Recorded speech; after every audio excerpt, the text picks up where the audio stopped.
ಬೆಳೆಸಿ ನಾಡು ಉಳಿಸಿ ಅನ್ನೋ ಮಾತಿದೆ. ಆದರೆ ಸಚಿವೆ ಲಕ್ಷ್ಮೀ ಹೆಬ್ಬಾಳ್ಕರ್ ಕ್ಷೇತ್ರದಲ್ಲಿ ಶ್ರೀಗಂಧದ ಮರಗಳು ಸೇರಿದಂತೆ ಸುಮಾರು 50 ಎಕರೆ ಗುಡ್ಡದಲ್ಲಿದ್ದ ಮರ ಗಿಡಗಳನ್ನ ಬುಡ ಸಮೇತ ಕಿತ್ತು ಹಾಕಲಾಗಿದೆ. ಬೆಳಗಾವಿಯ ಬಡಲ ಅಂಕಲಗಿ ಗ್ರಾಮದ ಜನರ ಆಕ್ರೋಶ ಹೆಚ್ಚಾಗ್ತಾ ಇದ್ದ ಹಾಗೆ ಜೆಸಿಬಿ ಸಮೇತ ಎಸ್ಕೇಪ್ ಆಗಿದ್ದಾರೆ. ಈವರೆಗೂ ಸುಮಾರು 50 ಎಕರೆಗೂ ಹೆಚ್ಚು ಪ್ರದೇಶದಲ್ಲಿ ಮರಗಿಡ ಕಿತ್ತು ಹಾಕಲಾಗಿದೆ. ಸೋಲಾರ್ ಪ್ಲಾಂಟ್ ನಿರ್ಮಾಣದ ಹೆಸರಿನಲ್ಲಿ ಈ ರೀತಿ ಮಾರಣ ಹೋಮ ಮಾಡಿರೋದು ರೈತರ ಆಕ್ರೋಶಕ್ಕೆ ಕಾರಣವಾಗಿದೆ.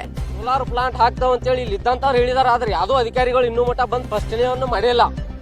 ಫಸ್ಟ್ನೇ ಅಧಿಕಾರಿಗಳು ಯಾರೂ ಇನ್ನೂ ಮಟ್ಟ ಮಾಡಿಲ್ಲ. ಫಾರೆಸ್ಟ್ ಡಿಪಾರ್ಟ್ಮೆಂಟ್ ಅವ್ರಿಗೆ ಮಾಡಿದವು, ಮತ್ತು ತಹಸೀಲ್ದಾರ್ ಅವರಿಗೆ ಈ ವಿಷಯ ತಿಳಿಸಿದವ. ತಲಾಟಿ ಮತ್ತು ಇದ್ದಂತ ಸರ್ಕಲ್ ಹೇಳ್ತಾರ ಇದನ್ನ ಪರ್ಮಿಷನ್ ಕೊಟ್ಟದ್ದು DC ಅವ್ರಂತೆ. ಈ ಸರ್ಕಾರದ ವಿರುದ್ಧ ಧರಣಿ ಕುಂದಿರ್ತಾವ ನಾವು. ಯಾಕಂದ್ರ ತಪ್ಪಿತಸ್ಥರ ಮೇಲೆ ಶಿಕ್ಷೆ ಆಗ್ಬೇಕು. ಇಷ್ಟೊಂದು ಲಕ್ಷಾಂತರ ಗಿಡ ಇವತ್ತು ಹಾಳು ಮಾಡಿದಾರ. ಸಿರಿಗಂಧ ಗಿಡಗಳನ್ನ ಇಲ್ಲಿ ತುಡುಗು ಮಾಡ್ಕೊಂಡು ಹೋಗಿದಾರ ಕಡದ. ಅಧಿಕಾರಿಗಳು ಹಾಗೂ ಅರಣ್ಯ ಅಧಿಕಾರಿಗಳ ಪರ್ಮಿಷನ್ ಸಿಕ್ಕದಂತ ಆ ಪರ್ಮಿಷನ್ ತೋರಿಸ್ರಿ ಅಂತ ಬಂದ್ರೆ ಇಲ್ಲಿಂದ ಓಡಿ ಹೋಗಿದಾರ ಅವರು. ಯಾಕಂದ್ರೆ ಇದು ಬೇಕಾಯ್ದೆಸಿರಿ ಕೆಲಸ ಮಾಡತ್ತಾರು.